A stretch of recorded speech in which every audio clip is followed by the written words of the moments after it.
Let me tell you about the most uncomfortable phone call I've had since my divorce. My name is Mike, 43 years old, divorced dad of two amazing kids, a 10-year-old and a 7-year-old. My ex-wife Lisa and I split last summer. It wasn't pretty, but we made it work for the kids. She has primary custody. I get them 2 weekends a month. 2 weekends a month. That's it. That's my time with my children. So you can imagine how seriously I take every single second of it. This past weekend was my weekend. I took the kids to visit my parents. They live on a lake. We spent Saturday morning fishing, tubing, laughing. It was perfect, exactly what I live for. We get back to the house to get ready for dinner and my phone buzzes. It's Lisa. She wants to talk. I call her. She sounds off, emotional, fragile almost. She says she's having a rough day, feeling alone. She asks if she can talk to the kids for a bit. Sure, I hand them the phone. A few minutes later, they hand it back. Lisa wants to talk to me again. And then she asked me to bring the kids back to her for the rest of the weekend. Because she misses them. This is my weekend, my 2 weekends a month.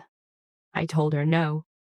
But something felt off, so I asked her, what's really going on? She tiptoed around it for a bit, and then she told me the truth. She had a date that night, and he ghosted her. She got stood up, and her solution was to ask me to give up my limited time with my kids, because her date didn't show up. It took everything I had not to laugh. But then she said something that made my blood boil. She had already asked the kids if they wanted to go back to her. Behind my back. She put them in the middle of this. I told her that was manipulative. I told her the kids don't get to make that decision. And I kept them until our agreed drop-off on Monday. The text started that night. You're being a jerk. You're selfish. You're an AH. I didn't respond to a single one. But I saved every last message. Because I'm currently fighting to change our custody agreement. And every manipulative move she makes goes straight into my file. Sunday, we spent the whole day on the lake. Monday, I dropped the kids off as agreed.